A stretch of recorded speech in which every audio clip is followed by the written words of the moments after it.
I've been writing the same book for almost 7 years.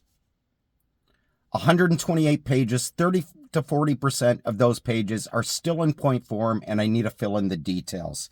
7 years in the making. Today, I'll tell you what's in it. Not all of it, just a couple teasers, but enough to give you an understanding. Some of it I've never said out loud. Some of it I'm still trying to figure out what to say or how to say it. But I will say enough of it so you will understand why this expedition, why driving across Canada alone for 18 months to photograph every national park isn't just a photography project. It's the last chapter. I want to start near the beginning. Not the expedition, not Sportsnet, way before that, decades before that. I was in grade 6 or 7, a kid in a small town. Me and a friend were walking our little brothers home from school, down the train tracks, through a back way that nobody really took. A couple of high school kids, older kids, bigger kids than us, obviously, ran a knife across me and my friend's stomachs. I'm not going to say why. I'm not going to tell you about it. I want you to understand the early environment I was surrounded by. This was not a normal thing for a kid to go through, especially in the early 1980s in a small town, but that is my reality, was my reality. The reason I bring that up, to show what I learned from it. Not right away. It took years, possibly decades to realize, but eventually I understood that the things that happen to you when you're young don't just happen to you. They become a part of how you see everything that comes after. Every decision, every relationship, every moment where you could have gone one way or the other, and the way I chose, well, like I said in my original video, I made a lot of stupid fucking decisions in my life. I was 15 the first time I stole my parents' car. Waited till they were sound asleep, took the keys, picked up some girls, got drunk, hung out, smoked some weed, then drove around the block. Not for the sake of driving around the block. I thought I was smarter than I was. I would drive around the block until I got the car's trip meter back to where my dad had set it, because I knew my dad tracked the trip meter, and I knew if I didn't put it back exactly where he had it, I'd get busted for it for sure. I used chalk to mark down where in the driveway the car was parked before I left. I put a little line of chalk under the two front tires so I could park it exactly back in the same position as well. I did that numerous times. Never did I get caught.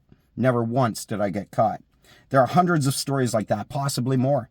And they all have the same shape. Smart enough to think I could get away with it, not smart enough to understand what I was actually doing to my own life. Let me tell you about 1998. I was in my 20s, less than 6 months into a new relationship. I had a 1988 Mustang hatchback, purple, slammed, Pirelli tires, 5-star rims, booming system. One night on the 401, I got chased down going 198 kilometers an hour. I had a half-pound weed in the trunk. I blew just under the legal limit for alcohol. I was high as fuck, suspended license, invalid plates, no insurance, no seatbelt, etc. And the evading charges as well. 7 charges. Let that sink in. 7 charges, 1 chase, 1 stop.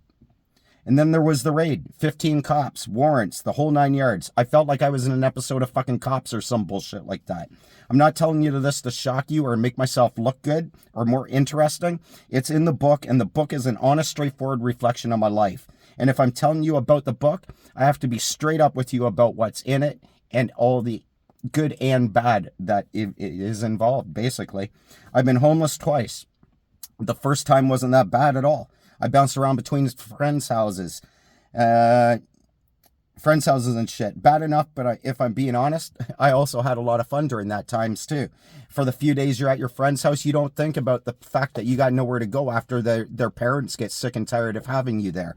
And then reality sets in. And then another friend takes you in for a few days. And they don't know you're homeless or struggling even. None of them had a fucking clue.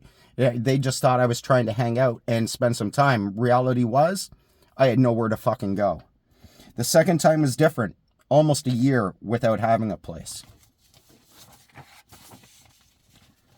I'm not going to describe every detail of what it looked like from the inside. To be honest, some of it I am still processing. Almost 2 years seeing a therapist, and some of it's still finding its way out today. What I will say is this. There is something specific. Some kind of clarity that comes from having nothing. Not a romantic clarity, not the kind people get when they go on vacation, not the kind people get when they do meditation or go on a retreat or any of the other fucking things that you'd think of. It's a different kind, the kind that helps you understand what is truly important to you. What or which things matter the most and which things you waste your time and energy on and can do without. Today I feel I have clarity. I am in another struggle, but I have clarity, a vision, an end goal. And that is why this expedition is possible. A vehicle, a camera, and a plan. Even without any funding or money yet, starting from scratch is not nothing. I've seen nothing, and this isn't it. I went through a horrible marriage that nearly broke me. I'm not going to go into detail in this video about what that looked like. Not today and not ever on YouTube, especially for legal matters. What I will say is that it was serious, the kind of serious that changes how you trust people. The kind that sends you to therapy 24 months later trying to figure out which parts of it, what happened, were things I could control or you could control, speaking as third person, and which parts you're completely out of your hands, what shit you can't control. Out of that marriage came 3 kids. My oldest graduated engineering, my middle child is going into his 4th year of engineering, and my youngest, my daughter, she's entering high school in September. 3 kids who grew up watching their father navigate some very difficult years and come out the other side of them. I don't know exactly what they think about it at all, but I'm very open and honest about it with all my kids. I always have been straightforward with them. I don't hide my shit from my kids, and I've always been open and honest, and they've always been open and honest with me to the best of my knowledge. No, I'm not naive enough to think they tell me everything because of the shit I did. I know they're obviously not telling me everything, but I'm very grateful and lucky and happy that they do tell me and share as much as they do. They call me up when they're in trouble, when they have difficult decisions to make to this day. And what I do know, those 3 kids exist because of the choices that I've made are hands down, and they are hands down the best 3 things I've ever done in my fucking life. There's no fucking context for that. That one sentence is all I need to say. Those 3 kids are everything to me. 36 years old. I went back to school, college. I never finished high school. I had to take an IQ test just to get accepted into college.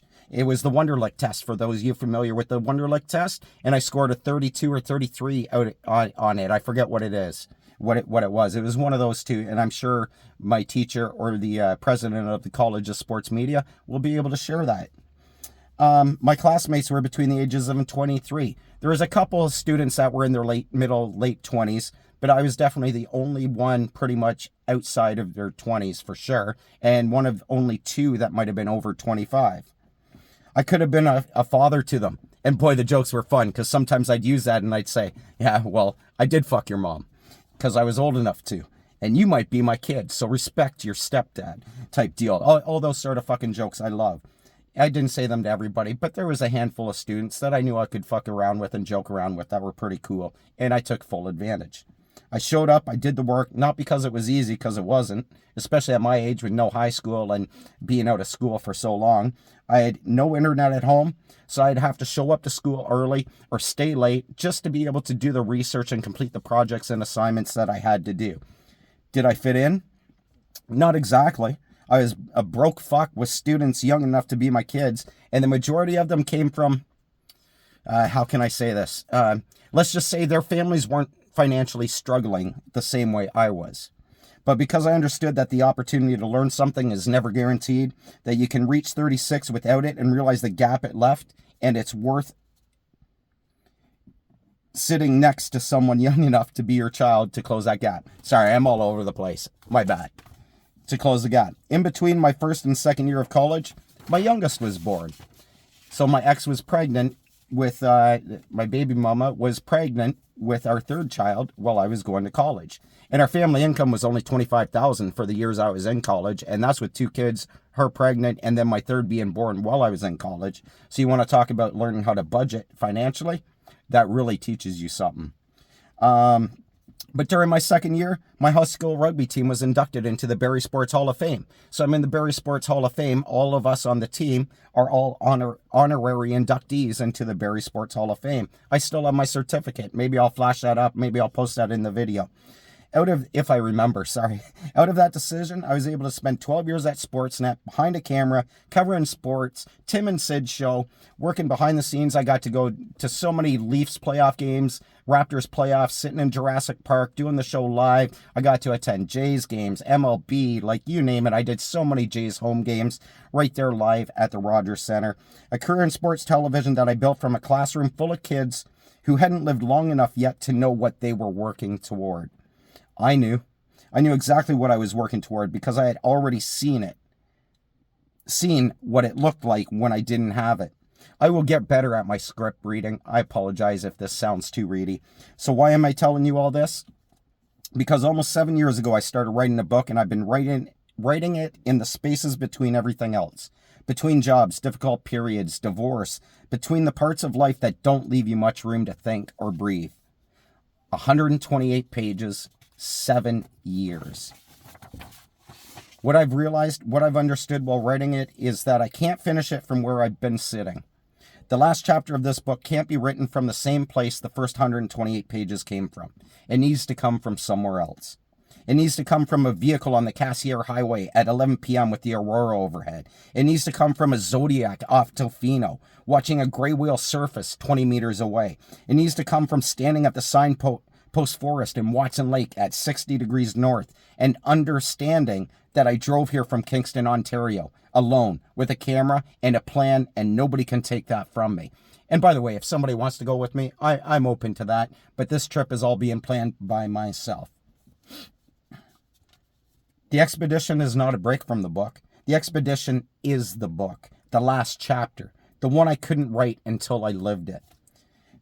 Every Tuesday on this channel, you're going to watch me build toward it. If this found you, if something in what I just said felt true or familiar or like something you needed to hear today, there are 2 things I want you to know. First, the book exists. It is being written. Once a month on Patreon at the Trail Companion tier, which is $12 a month, I will post one excerpt from the manuscript. Not a teaser, not a summary, an actual passage I have written. The link is in the description. Second, subscribe because next Tuesday there is another video, and the Tuesday after that. And I'm going to continue all the way through till the end of the expedition, documenting everything, good and bad. I've been writing this for 7 years now. I've got somewhere between 15 months and the rest of my life to complete it. I'll see you next week.